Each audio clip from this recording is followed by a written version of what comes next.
Bonjour, aujourd'hui on recommence avec les moules pour obtenir des rochers.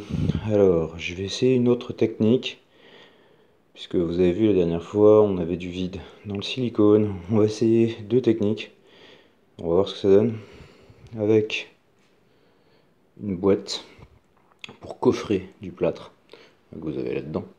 Pardon pour les pubs.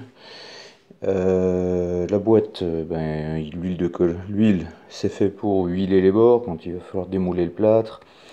Un bol à plâtre, couteau à plâtre, spatule, un couteau américain, de la ficelle, du papier, on réutilisera la cellophane qui est là. Et puis, il n'y a plus qu'à essayer tout ça, je vais vous montrer. Alors, première partie, on va essayer avec un moulage, donc la boîte. Enfin, un coffrage plutôt.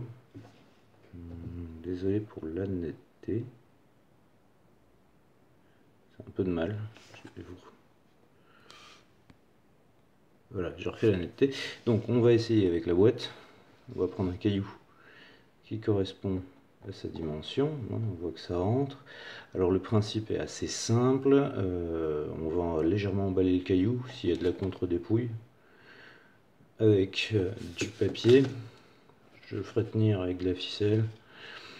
Et puis on va couler donc du plâtre dans la boîte après avoir huilé la plaque, la boîte pour pouvoir démouler plus facile. Donc là je vais commencer à emballer le caillou. Donc pour ceux qui se demanderaient pourquoi emballer le caillou, alors en fait j'emballe le caillou pour ménager une place pour du silicone dans mon plâtre, parce que l'idée sera d'abord de faire une gangue de plâtre qui sera légèrement plus grande que le caillou, et ensuite dans cette gangue de plâtre on coulera du silicone, enfin on injectera le silicone comme on a fait l'autre fois, et on viendra presser le caillou dedans, ou l'inverse, on mettra le caillou sur la table et puis on viendra presser la boîte contre. Ça, on verra comment on s'y prend après. Donc, une bonne épaisseur de papier. Hop, voilà, je pense qu'on a ce qu'il faut là. Je vais me reprendre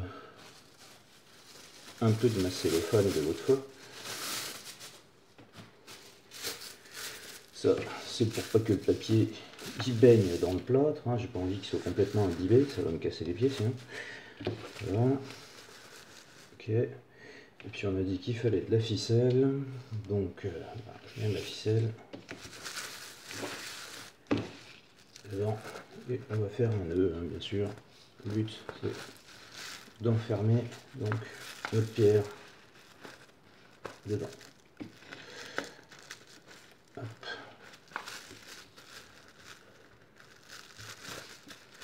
Raté. Bon, on va essayer autrement.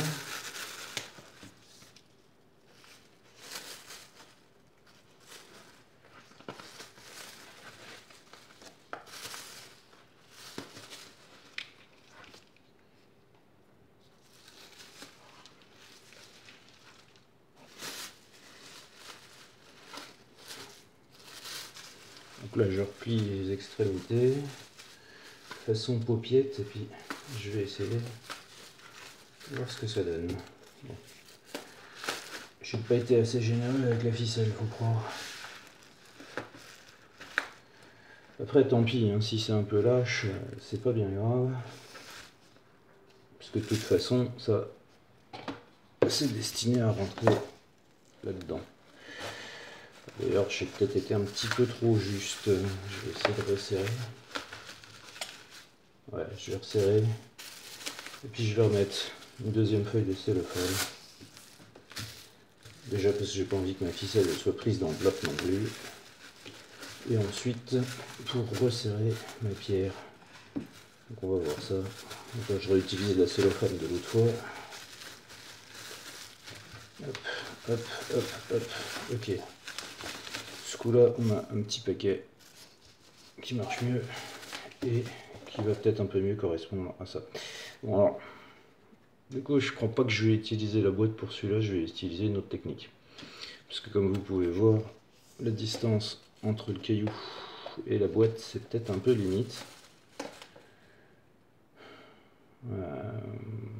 En fait ça dépend de ce que vous faites. Si vous gardez, alors je vais réexpliquer, si vous conservez votre plâtre dans la boîte et que vous ne cherchez pas à le démouler, tout sera ok. Il n'y a pas de problème, vous pouvez garder une épaisseur fine puisque c'est la boîte avec sa rigidité de bord là qui va vous permettre de tenir votre plâtre. Donc vous pourrez vous permettre d'avoir une fine épaisseur de plâtre.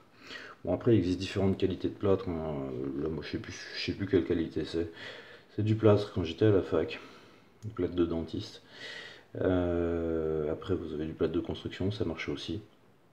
Donc voilà, l'autre idée que j'avais c'était vous placez votre roc sur la table et puis vous allez amener votre plâtre au-dessus.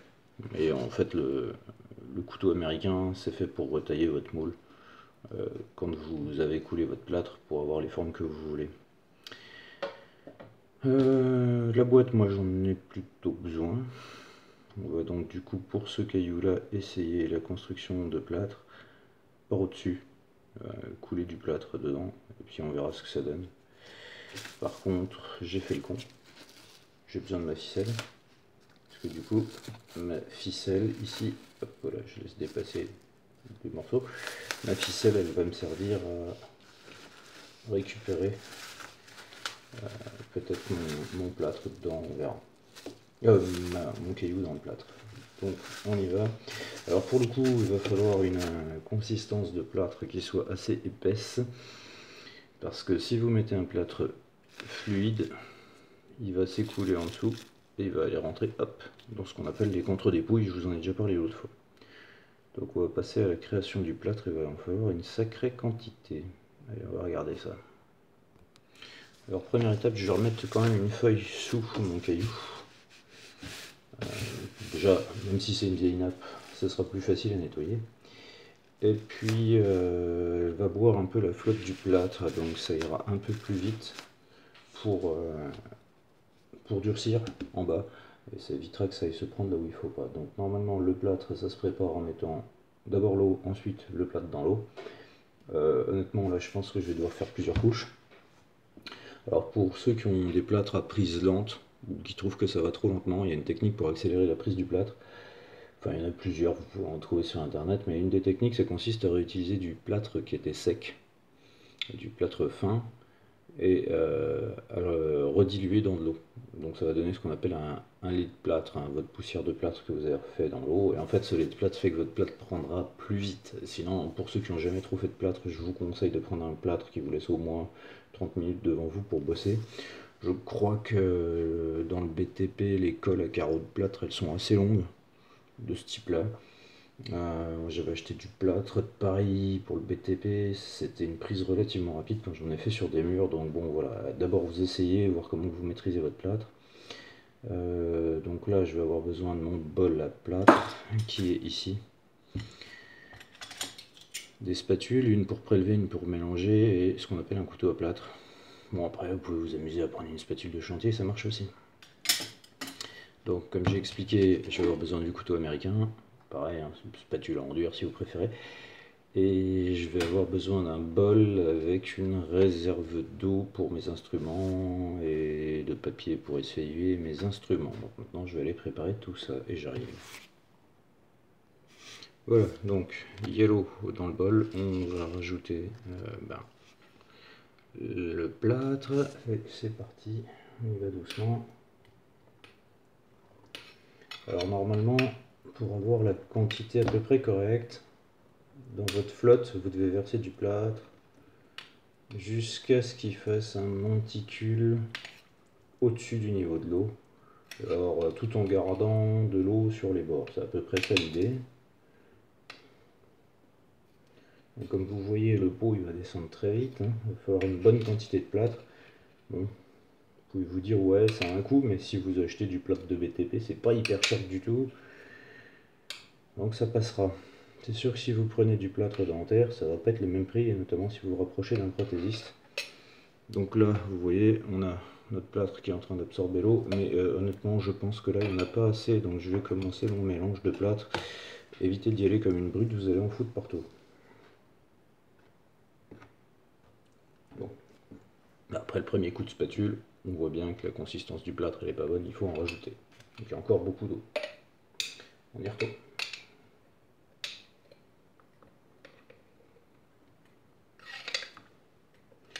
Après, même si vous mettez trop de plâtre, vous pouvez le rediluer, hein, ça marche quand même. C'est juste si vous avez besoin d'un plâtre de précision sans trop de bulles, ça fait chier en fait, ça fait des grumeaux quand vous le produisez comme ça. Donc là, on va le retouiller gentiment.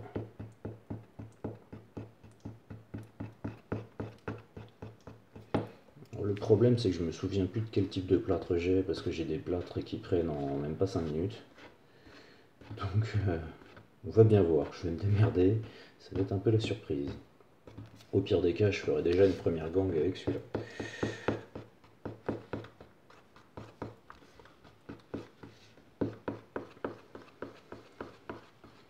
Normalement, votre plâtre il est bon quand vous l'avez fait relativement lisse.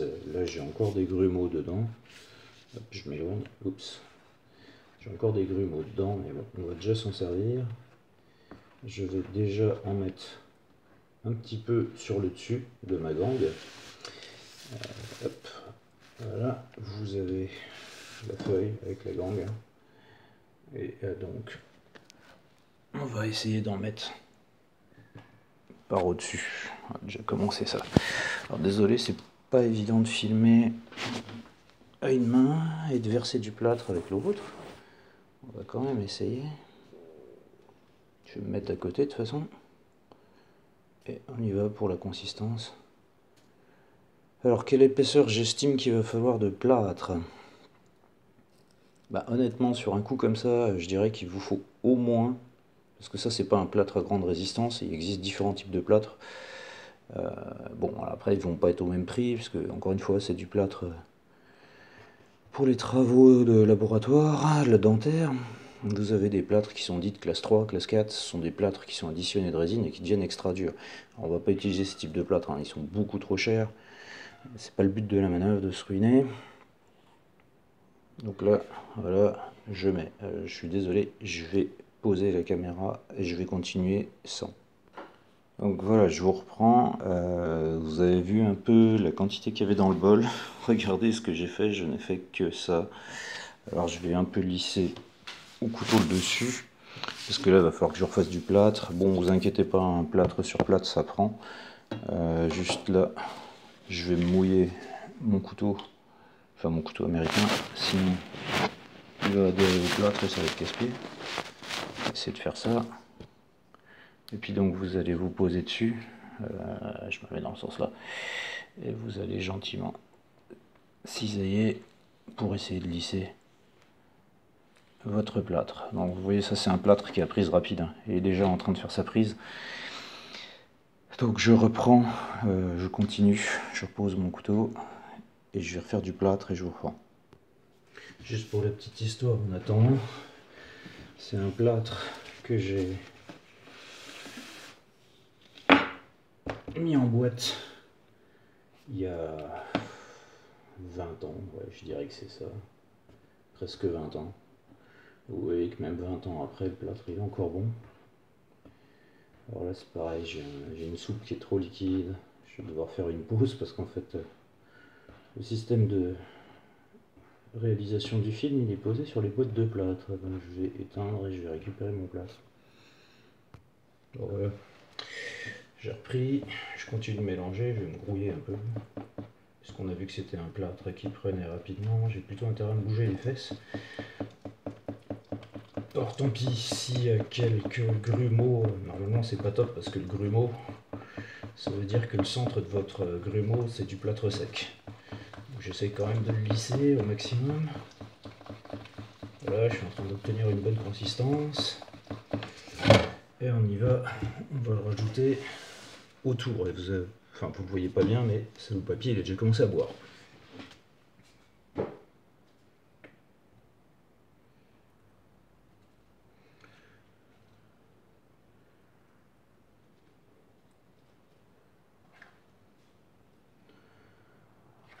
Donc là, pour le coup, vous comprenez l'intérêt d'essayer de le faire avec une boîte.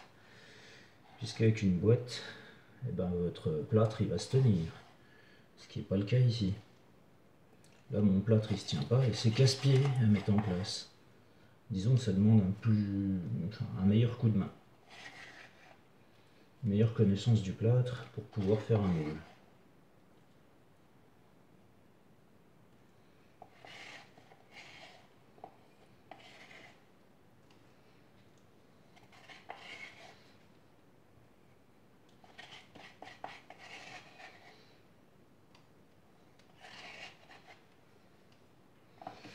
Hop, je reprends mon couteau, et puis d'ailleurs tiens on va utiliser un peu le papier. Et donc pour essayer de remettre mon plâtre en place, je le vibre et je le relisse. Bon, on peut aussi le trancher, et puis le réutiliser et le retartiner. Et là, encore une fois, celui-là c'est un plâtre à prise rapide. Je peux vous dire que là, je suis déjà en train de faire la prise. Donc volontairement, je pense que même si c'est long, je vais vous laisser au montage toute l'étape de construction pour que vous vous rendiez compte à quel point le plâtre il prend rapidement celui-là. Et à quel point un plâtre qui prend vite, il faut savoir aller vite. Voilà. Bon après si vous voulez une gangue un peu plus lisse, vous salissez les doigts, moi j'aime pas ça. Donc vous mouillez vos doigts et puis vous lissez vos doigts. Bon, je vais quand même vous montrer pour l'histoire. Donc on prend de l'eau et puis on y va. On frotte, vous voyez que ça devient lisse. Hein, donc là, je vais vous le faire pour que vous ayez un beau rocher. Et bon, de base j'ai horreur de me salir les doigts.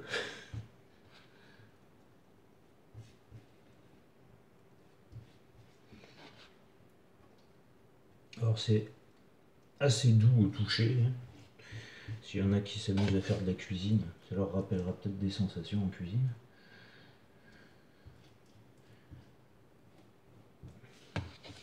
Et donc là je vais avoir ma gangue.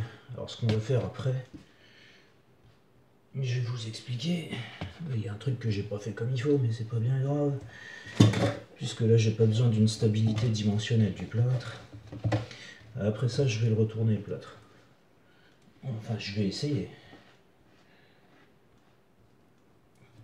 Alors ce que vous pouvez aussi remarquer, c'est que quand on le frotte, le plâtre il fond un petit peu. Donc il est un peu malléable, vous arrivez encore à en faire quelque chose. Voilà, j'en ai plein les doigts. Youpi. Donc je vais m'enlever ça. Et on va faire l'étape que je disais. À savoir retourner notre plâtre. Par contre il va me refalloir une feuille. Ce sera plus facile pour nettoyer la nappe. Donc j'essaye de décaler. Ça fait son poids. On reprend la feuille propre. Et là on le soulève. Et hop, on le met à l'envers. Alors, c'est pourquoi à l'envers, je vais vous expliquer. Voilà. Là on voit notre caillou à l'intérieur. Bon alors à l'envers il y a deux raisons. La première c'est que si on a trop de plâtre en interne, tant qu'il n'est pas tout à fait pris, on peut réussir à le casser. Donc là j'ai repris le couteau à plâtre, pardon, je me suis mis devant. J'ai repris le couteau à plâtre et on va scier à la verticale de là où était notre pierre. À la verticale de là où était la pierre, sinon eh ben, vous êtes roulé, vous ne pourrez pas la sortir votre pierre. Donc je remouille un peu mon couteau pour trancher et je vais assez vite. Parce que comme vous le constatez, ça prend rapidos. Et je vais essayer de sortir ma pierre, c'était à ça que servait la ficelle. Voilà, donc là, pas de souci, la pierre elle est sortie. Et qu'est-ce qu'on a? On a une jolie coque de plâtre. Donc on a une bonne épaisseur quand même. Si ça vous embête les trous qu'il y a dedans, il n'y a rien qui vous empêche de refaire un petit peu de plâtre et de lisser le truc. Peut-être que je vais faire d'ailleurs. Et je vous remontrer ça. Alors pourquoi je disais se mettre à l'envers? Il y a une bonne raison. Ah oui, comme ça je vous montrerai le lait de plâtre aussi, ça, comme ça vous aurez tout. Se mettre à l'envers, c'est parce que quand un plâtre il prend, la flotte qui est contenue dans le plâtre va s'évaporer par le haut. Donc si vous le mettez dans l'autre sens, et ben la flotte elle va partir dans l'autre sens.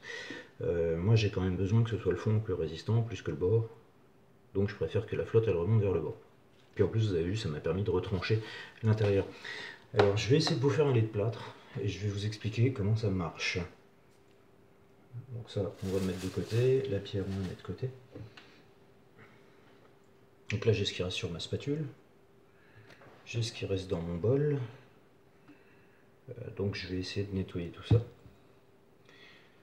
Et enfin, je vais surtout essayer de le gratter. Donc,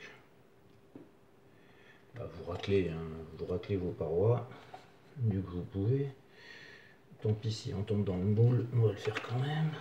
Bon, vous remarquerez que c'est assez salissant le plâtre.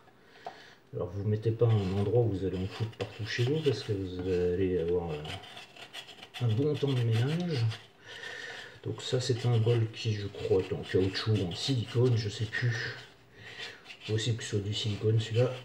L'intérêt c'est que quand vous avez du plâtre qui est sec, il vous suffit de plier et de déformer le bol, il va se décrocher. Alors là je suis en train de mettre mes débris de plâtre dans le fond. Je vais en profiter pour récupérer ceux qu'il y a aussi à côté de la coque. J'enlève ma coque.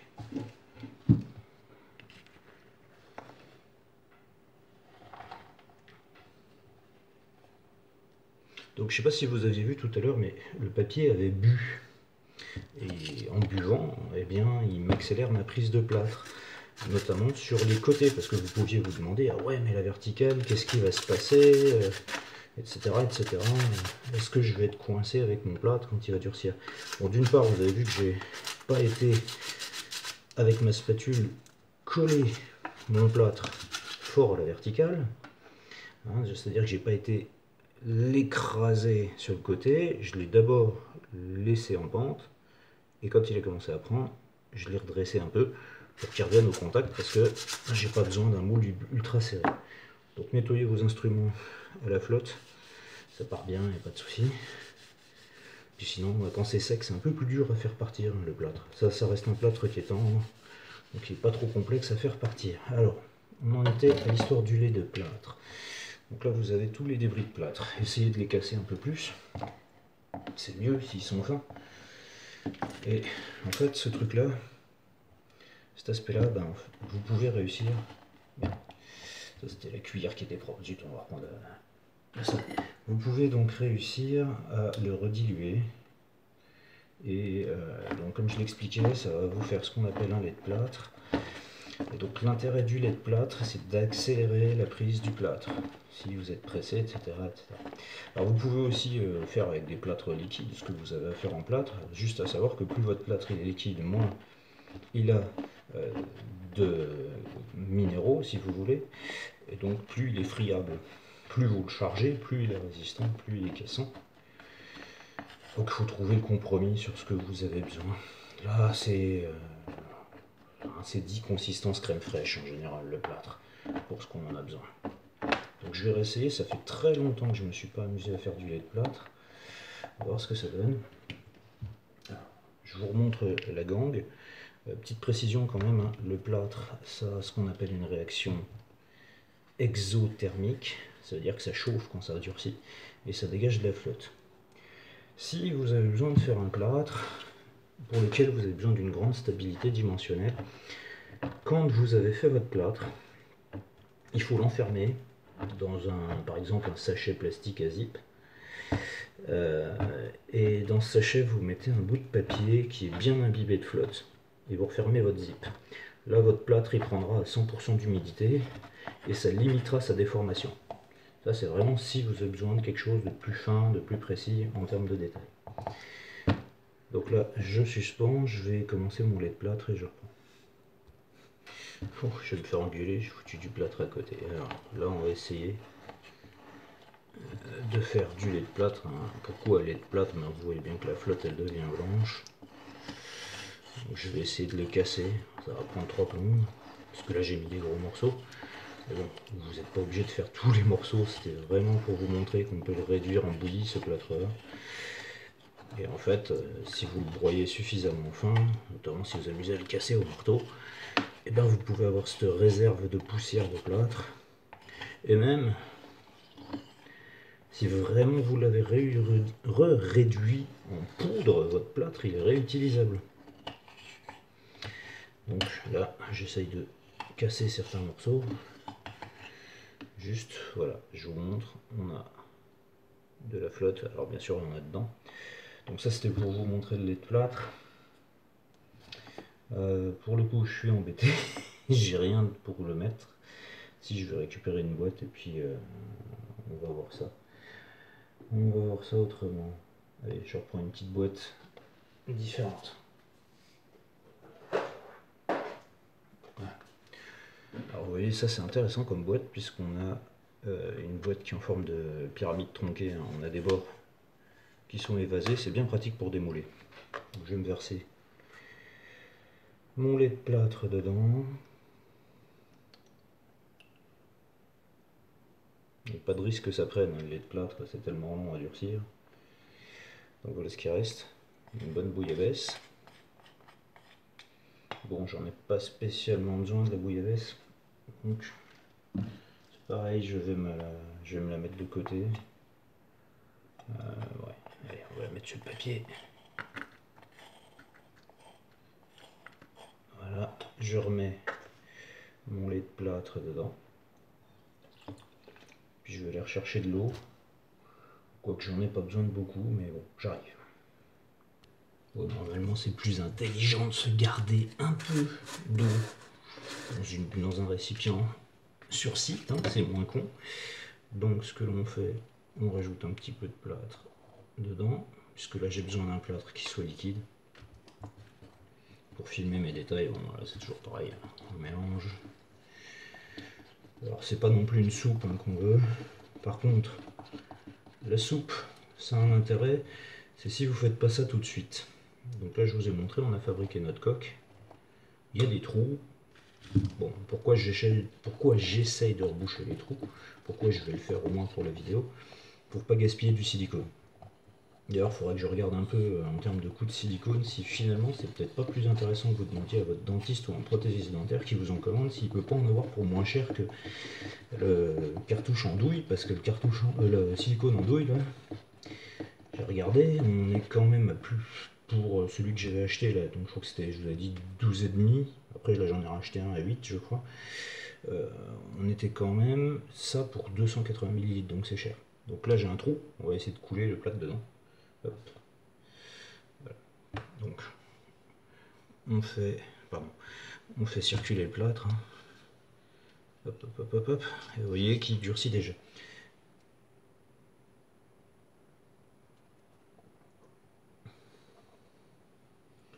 Alors, ça donne ça. Donc normalement faut le secouer, mais bon, je vais juste remettre un petit peu d'eau. Donc c'était ça que j'étais en train de vous dire. C'est qu'un plâtre, où vous avez, hop, je le mélange direct dans le modèle, un plâtre que vous avez laissé sécher, avant de recoller du plâtre dessus, vous devez le mouiller. Il faut que la surface de votre plâtre prenne l'eau, sinon ça ne va pas adhérer. Alors c'est pareil, il y a un autre truc idéalement à faire si vous jouez à ça, c'est pour que les parties elles adhèrent ensemble, rainurez l'ancienne partie, ça aidera à l'adhésion du plâtre. Voilà. Je vais reprendre mes doigts, hein, même si j'aime pas ça.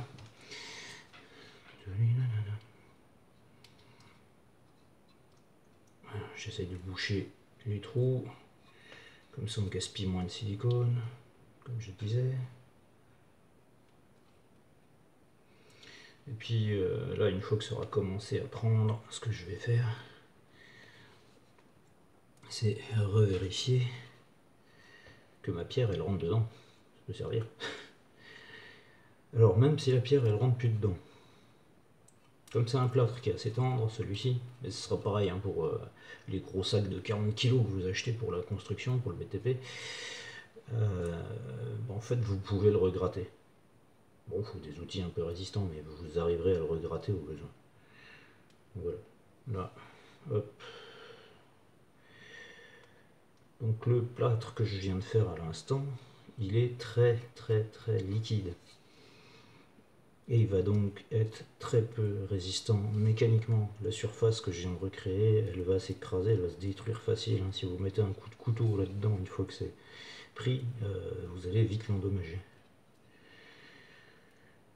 Mais bon, ça a l'avantage de permettre de boucher les trous. Donc là, c'est ce que je suis en train de faire, en train d'essayer de colmater mes petits trous. Et je récupère mon plâtre. Donc là aussi, point avantageux, quand vous faites un plâtre aussi liquide, et ben vous avez largement le temps de le travailler. Alors voilà. Bon, pour la suite, je sais bien que c'est pas qu'aujourd'hui et que c'est une histoire d'œuf, donc j'ai mon gros œuf. Pour la suite, il faut attendre que le plâtre est durci. Alors donc le plâtre a une réaction exothermique qui relargue de la chaleur. Donc il va falloir attendre qu'il ait fini de chauffer. Normalement, même quand il chauffe, enfin même quand il est encore chaud, il est déjà pris. Alors voilà, ça c'est la coque version externe. Donc ça fait un gros machin. Là, il y a au moins 1 kg de plâtre. Enfin quand il est mouillé, quand il est sec, ça sera un peu plus léger. Donc conclusion, ça nous a consommé énormément de plâtre. Je vais démonter ma cellophane là-bas pour aller regarder. Hop. J'enlève ça. Alors ça en fout partout, hein. C'était ce que je vous ai dit. Préparez-vous à nettoyer après, parce qu'avec le plâtre, c'est pas gagné. Donc, on va essayer de démonter notre ficelle.